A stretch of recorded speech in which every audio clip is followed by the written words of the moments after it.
You know, I was actually thinking against making a video on this because I thought this would just be a fad that Riot would nerf in like a week like most other random shenanigans, but apparently not. It's been over a month of Alois spreading the gospel of Mundo, and Rito uncharacteristically isn't doing anything to stop it. Yet.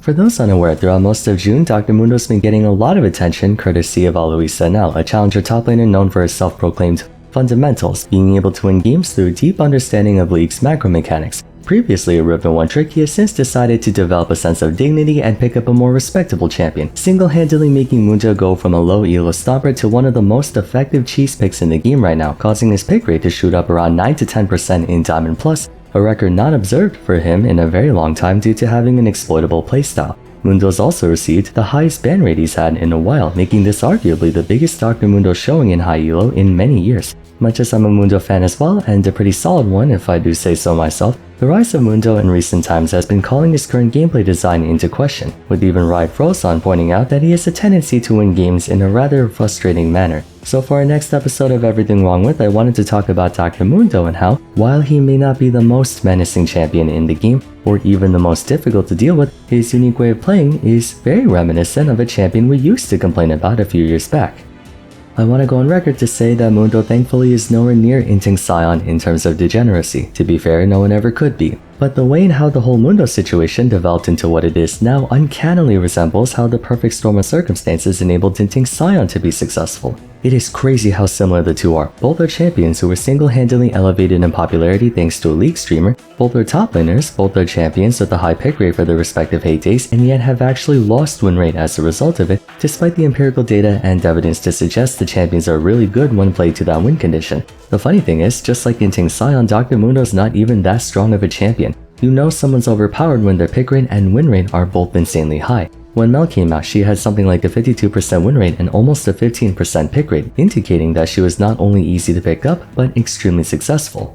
Sion and Mundo's win rates on the other hand haven't moved at all despite the rise in pick rates. In fact, they got worse, implying while there is a win condition to playing these champions, most people picking them up for the first couple of games have no idea how to actually access it. That being said, the reason I wanted to make an Everything Wrong With episode on Mundo is the same reason for why I made one on Sion way back. The win condition Mundo has is truly frustrating when it's allowed to work, and honestly it's been a problem with him dating all the way back to his release, except made more egregious now on account of, like I mentioned before, the perfect storm of circumstances in his favor.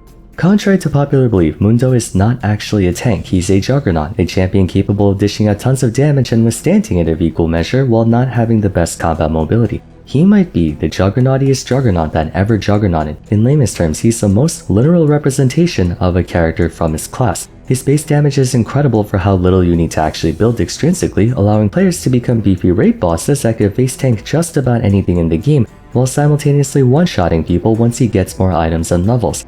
Now, before I talk about what's been screwing people over with him, I think it would be more appropriate to talk about his weaknesses so that later I can talk about how everything allowed him to pretty much ignore most if not all of them. The obvious glaring flaw with Mundo is that being an HP scaler, he has a notoriously weak early game. He doesn't do a whole lot of DPS, nor does he have enough healing to shrug off damage. Secondarily, Mundo's uptime's a lot worse too, making him much more vulnerable between points of interest. The real detriment to his early game pressure though is that he pays a health cost on all of his abilities, but unlike Vladimir and Zac, who have immediate sources of healing to offset theirs, Mundo does not. He regenerates whatever he loses. In the early game, however, his regeneration is so low that you can realistically and very easily lose most of your health without your opponent doing much of anything really. A rank 1 maximum dosage, for example, only restores 20% of your maximum health, a paltry sum for an ultimate ability, much less one that's on a 2-minute cooldown with no scaling. Basically, Mundo's even more vulnerable than champions without a finite resource like mana because he hurts himself to such an extent that you're effectively discouraged from using your abilities, as you're just helping your opponent kill you faster. Statistically, Mundo has one of the worst early games out of any cast member in top lane if we compare stats and combat pressure between him and any other champion, but it's also here where we encounter the running issue in Mundo's design. He can loophole most of his issues, and not in a skillful but usually frustrating manner for his opponent. In exchange for being vulnerable, Mundo was given quite possibly one of the best skill shots in the history of League, Infected Bonesaw, a 4-second cooldown long-range attack that, when it strikes a target, deals up to 30% of their current health and magic damage, followed by a 2-second 40% slow. The sheer amount of damage this thing can do for how simple of an ability it is would ironically be even more busted if it were on any other champion. 30% current health damage means if he strikes a 10k HP Cho'Gath with no magic resist, it would do 3000 damage, assuming Cho's at full. This affords Mundo a way to keep up with any scaling in opponent durability, which, in defense of him, is something Juggernauts are supposed to excel at, breaking through tanks. In particular though, his ability to attack enemies and last hit minions fairly consistently from a distance means he can reliably chunk you without having to engage in direct confrontation. And with it being percent health damage, whether you're a squishy Soraka or super tank like Sion, he can and will cut down a non-negligible portion of your health bar with only a few Qs. Unless you can sustain a neutral, Mundo is, for all intents and purposes, just as bad if not worse than a ranged top laner without the weaknesses of one, especially when compounded with this passive. Most champions rely on either a dash or crowd control to lock down opponents after getting in, especially top laners. Urgot, Jax, Malphite, Renekton, Pantheon, Shen. What makes their burst damage scary is that they can destroy you during the short time frame you're stunned or knocked up. Mundo, however, can ignore that so long as his passive is active, so even if you do have the means to attack a Mundo who's trying to play safe and spam Q from a distance, he can easily just walk away from you. Previously, Mundo only had increased tenacity on Burning Agony, so any crowd control would still be effective on him, but the canister on current Mundo allows him to fully ignore the first instance of hard CC he gets hit by, completely changing the dynamic of fighting him. Before, even a slow champion could threaten him in lane so long as they had a stun of some sort. Now you need crowd control and mobility and range and DPS to reliably take him out. That is, if you even have the opportunity to back him into a corner early enough. Thanks to the steadily rising power and tempo creep in League's items and stats, champions that were once dependent on 3 or 4 items to power spike are now able to do so in 2 or even just 1. Mundo was one such cast member who didn't really become a problem until he got Sunfire Cape, Spirit Visage, and some other tank item like Uranduin's or Thornmail back in the day. But thanks to his new kit and the changes to items and scaling, especially in the health department, you have until he acquires Warmogs to put him convincingly far enough behind before he's allowed to push. But when considering the fact that he has the option to play safe in lane, shoving waves using blunt force trauma, and throwing Qs to last in or attack you, most top laners, or even mid laners, may not get a chance to do so.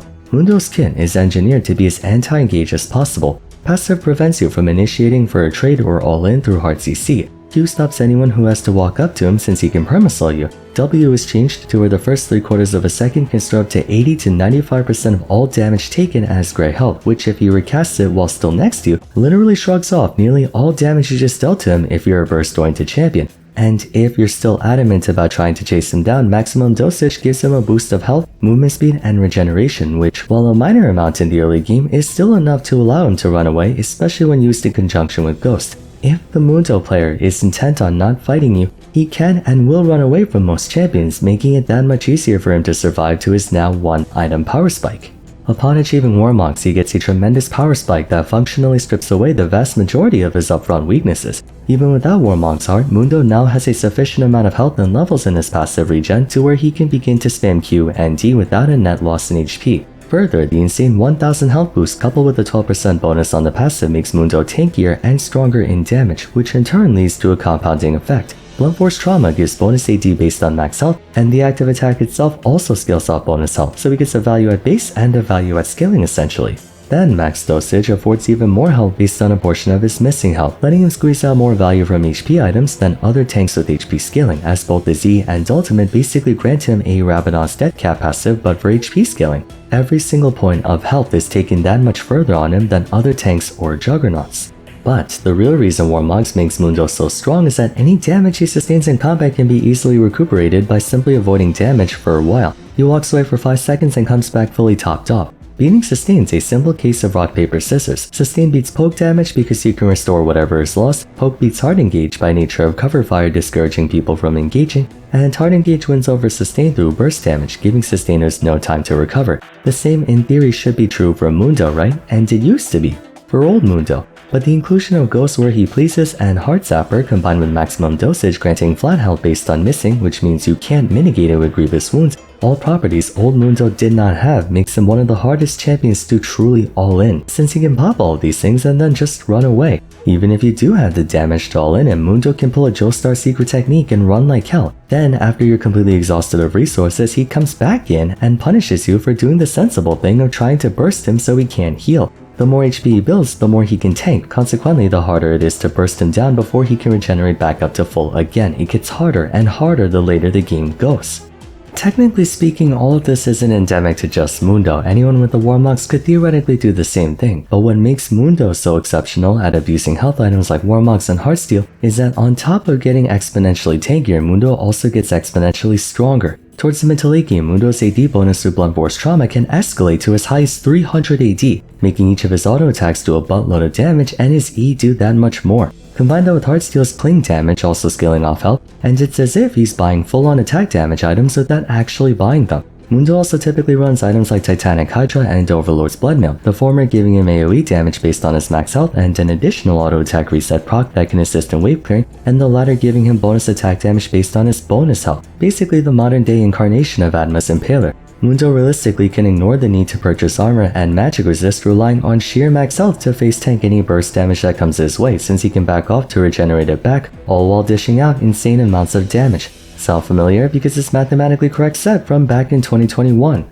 Mundo gains more DPS by building tank items because all of the quote-unquote tank items he buys are, funnily enough, very inefficient on other tanks because they only provide health. But because Mundo compounds every point of health he gets, health items are more gold efficient on him than any other champion. Then Heartsteel, Titanic Hydra, and Overlords all give him bonus DPS based on health, which once again on other tanks wouldn't really be that efficient, but since Mundo's a walking death cap has to buffer HP instead of AP, he forcibly makes these items gold efficient on him. All of this culminates into the infamous push win condition. Considering how difficult Mundo is to 100 to 0 on account of the sheer amount of health you have to deal in damage, even in spite of most of that being true damage because Mundo builds no resistances, most champions lack the capacity to actually kill them, or if they can, they lack the staying power to prevent Mundo from kiting them and running away to regen. On the flip side, Mundo gains more damage, making him a veritable threat against a lot of champions, even top laners, and Blunt Force Trauma is one of the few damaging abilities in the game capable of one-shotting melee minions, which when paired with Titanic Hydra, can allow him to straight up one-shot even cannon waves. Then, his incredibly high attack damage makes it so he can do a ton of damage to towers, compounded ever more so with the help of Demolish.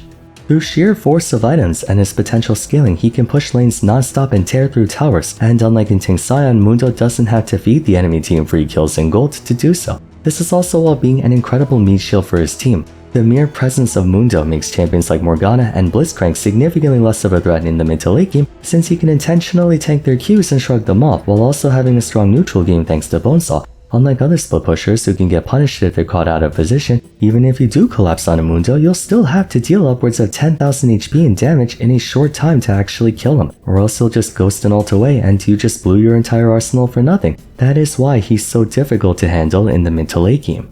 That's not to say Mundo's a magical silver bullet who can overpower everyone. Like with inting Sion, Mundo has several counterpicks that can bully him in lane and scale accordingly to continue shutting him down in the mid to late game like Irelia, Warwick, Vayne, Gwen, Fiora, Kled, Set, and so on. Their combination of percent health damage and consistent staying power, or in the case of Set, turning his monstrous amounts of health against his own team, allow them to stop Mundo from going where he pleases, but just like with inting Sion, for them to continue doing so, they have to essentially spend all game responding him in side lane to prevent him from split pushing, which means if Mundo's 4 teammates are beating your 4 teammates, you can't do anything to help them, because you're so busy trying to stop Mundo from backdooring your Nexus. He is straight up the reincarnation of inting Sion, only potentially even harder to deal with on the basis of not needing to int in order to scale. Thankfully, Mundo is way more vulnerable in laning phase than Sion, and his poor AoE damage makes his teamfight pressure worse than other juggernauts like Urgot, Darius, and Aatrox. But essentially, if you play Mundo for the express purpose of perma-pushing and side laning, and if the enemy team doesn't have someone who can handle you by themselves in side lane, they basically lost in champ select. As an anecdote, I've had Mundo games where I was literally top DPS and top damage taken, mindlessly running around teamfights and side laning, intentionally losing 80% of my health just to get it all back in 2 seconds, and let me tell you, it's a really evil feeling. It's that kind of feeling where you almost feel bad for the enemy team because of how helpless they are to stop you. Fun if you're the person benefiting from it, but it's definitely a bitch to have to go up against.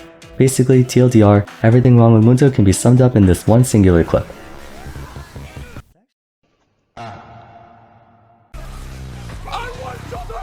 But anyways, let me know in the comments down below whether you think Mundo is a problem or if he's not bad as people are making him out to be. But as always, if you enjoyed the video, a like and subscribe would be much appreciated. Don't forget to follow me on Twitter at Vars, join my Discord server, and check out my other Everything Wrong With episodes if you haven't yet. But till next time, thanks so much for watching, and I look forward to seeing you again soon. Take care.